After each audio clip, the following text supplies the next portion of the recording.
फिलिस्तीन के मुद्दे पर संयुक्त राष्ट्र महासभा में लाए गए एक प्रस्ताव में भारत इजराइल के खिलाफ खड़ा हुआ नजर आया। आखिर क्यों, इस वीडियो में विस्तार से मैं आपको बताऊंगा। स्वागत है आप सभी का, मैं हूं आपके साथ चंदन भारद्वाज। संयुक्त राष्ट्र महासभा में सेनेगल की तरफ से फिलिस्तीन के शांतिपूर्ण समाधान के लिए एक प्रस्ताव लाया गया था, जिसके पक्ष में 152 देशों ने मतदान किया। यह आंकड़ा जब टोटल गिना गया तो ये 157 पहुंचा और मंगलवार को संयुक्त राष्ट्र महासभा में वोटिंग के दौरान भारत उन 157 देशों में रहा जिन्होंने प्रस्ताव के पक्ष में मतदान किया। इस प्रस्ताव में पूर्वी यरूशलेम और 1967 से कब्जाए गए फिलिस्तीन क्षेत्र से इजराइल को वापस जाने की अपील की गई है। साथ ही पश्चिमी एशिया यानी कि मिडिल ईस्ट में व्यापक, न्यायपूर्ण और स्थायी शांति हासिल करने का आह्वान किया गया है।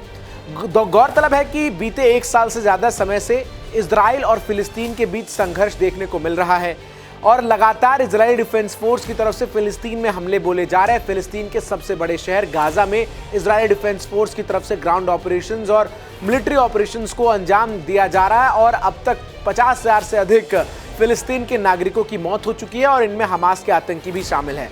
सेनेगल की ओर से प्रस्तुत फिलिस्तीन मुद्दे का शांतिपूर्ण समाधान के प्रस्ताव को 193 सदस्यीय महासभा में भारी बहुमत से स्वीकार कर लिया गया।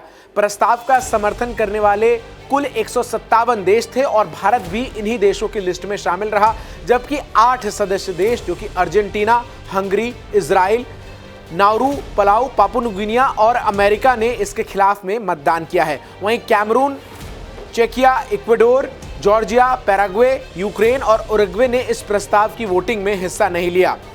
दरअसल संयुक्त राष्ट्र महासभा में पास हुए इस प्रस्ताव के जरिए एक बार फिर से उस 2 स्टेट समाधान पर जोर दिया गया है, जिसके जरिए इजराइल और फिलिस्तीन के बीच जारी संघर्ष को सुलझाने की बार बार बात कही जाती रही है और भारत भी कई बार कई मंचों पर इस 2 स्टेट थ्योरी का समाधान जो है समर्थन करते हुए नजर आया है और इस बात को लेकर पुरजोर तरीके से कहता हुआ नजर आया है कि अगर इजराइल और फिलिस्तीन के बीच शांति स्थापित करनी है तो इसके लिए 2 स्टेट थ्योरी पर काम किया जा सकता है।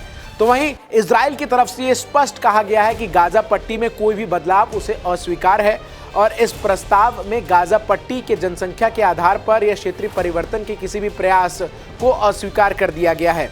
इसके अलावा भारत ने संयुक्त राष्ट्र महासभा में एक और प्रस्ताव के पक्ष में मतदान किया, जिसमें मांग की गई थी कि प्रासंगिक सुरक्षा परिषदों के प्रस्तावों का कार्यान्वयन में इजराइल कब्जे वाले सीरियाई गोलन हाइट्स से हटे और जून 1967 में तय सीमा रेखा पर वो वापस चला जाए, यानी कि जो स्थिति है वो 1967 वाली कायम हो दोनों देशों के बीच। इसको लेकर संयुक्त राष्ट्र महासभा में प्रस्ताव पारित किया गया है। हालांकि इजराइल ने इन प्रस्तावों को मानने से सिरे से इनकार कर दिया है।